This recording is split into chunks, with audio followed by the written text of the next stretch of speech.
السلام علیکم ورحمۃ اللہ وبرکاتہ۔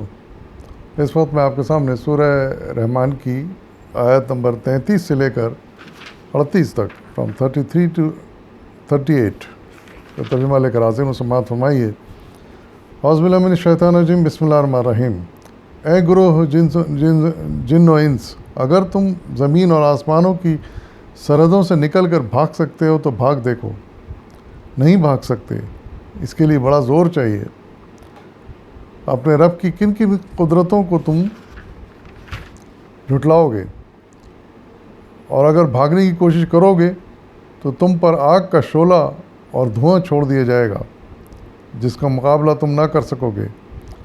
اے جن و انس، تم اپنے رب کی کن کن قدرتوں کا انکار کرو گے؟ پھر کیا بنے گا اس وقت جب آسمان پھٹے گا اور لال چمڑی کی طرح سرخ ہو جائے گا؟ تو اے جن و انس، اس وقت تم اپنے رب کی کن کن قدرتوں کو جھٹلاؤ گے؟ صدق اللہ العظیم۔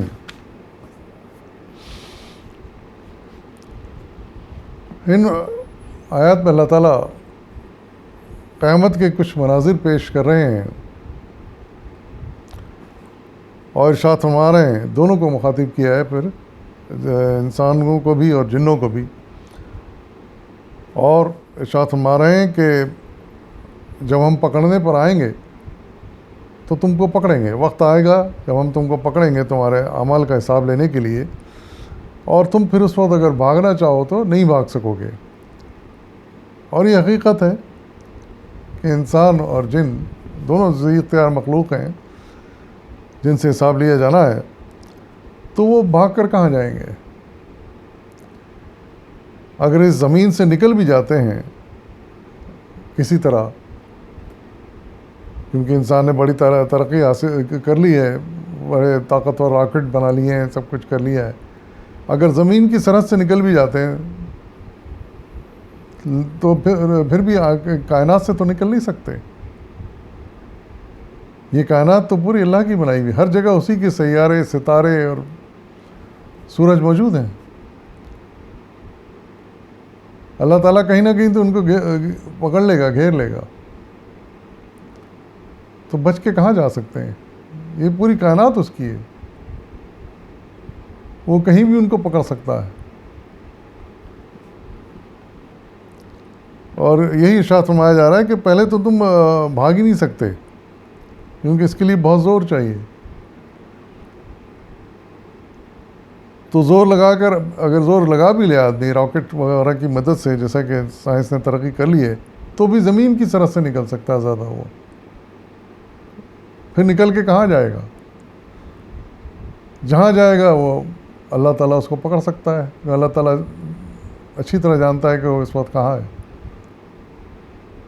یہ پوری کائنات اس کی ہے، حکم ہوگا کوئی بھی شاہ و ساق بھی اس کو پکڑ لے گا۔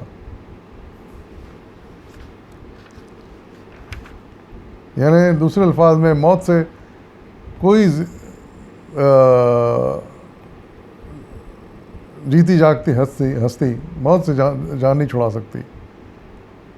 موت تو ہر حال میں اس کو آنی ہے، ہر جگہ آنی ہے اس کو، اور پھر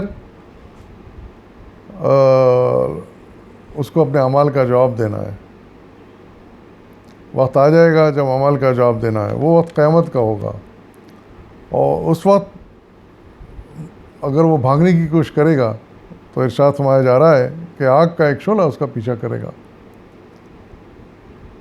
جلتی آگ کا ایک شعلہ اس کا پیچھا کرے گا اور اس کو بھسم کر کے رکھ دے گا اس کو، یا اس کو گھیر کے واپس لے آئے گا۔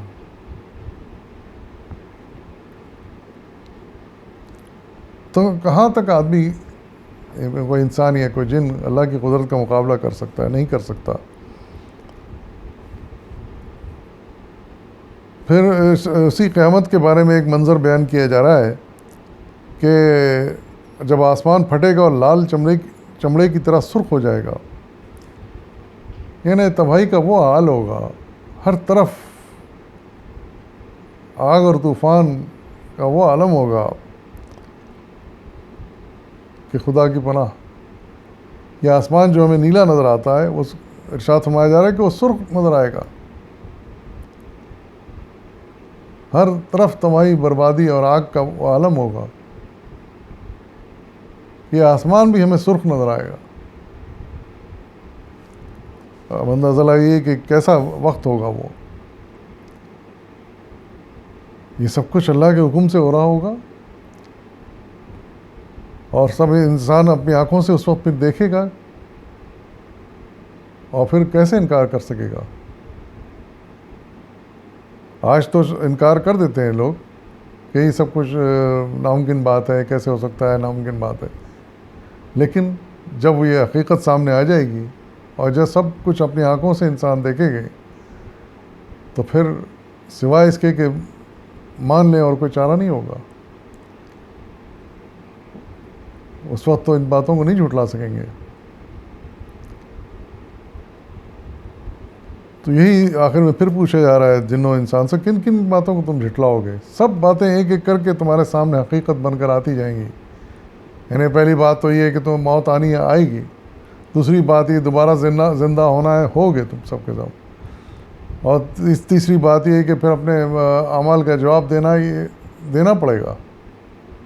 کہاں بھاگ کے جا سکتے ہیں اللہ کی قدرت سے, اس کی کائنات سے؟ وہ ہر جگہ موجود ہے, کہیں بھی پکڑ سکتا ہے. تو حقیقت یہ ہے کہ انسان کسی بھی چیز کا جھٹلا نہیں سکتا. یہ سب حقائق ہیں جو اپنے وقت پر آ کے رہیں گے. اللہ تعالیٰ ہمیں اس پر پورا ایمان رکھنے کی توفیق عطا فرمائے, اور ان حالات کے لیے اپنے آپ کو تیار کرنے کی توفیق عطا فرمائے. وآخر دعوانا والحمد للہ رب العالمین.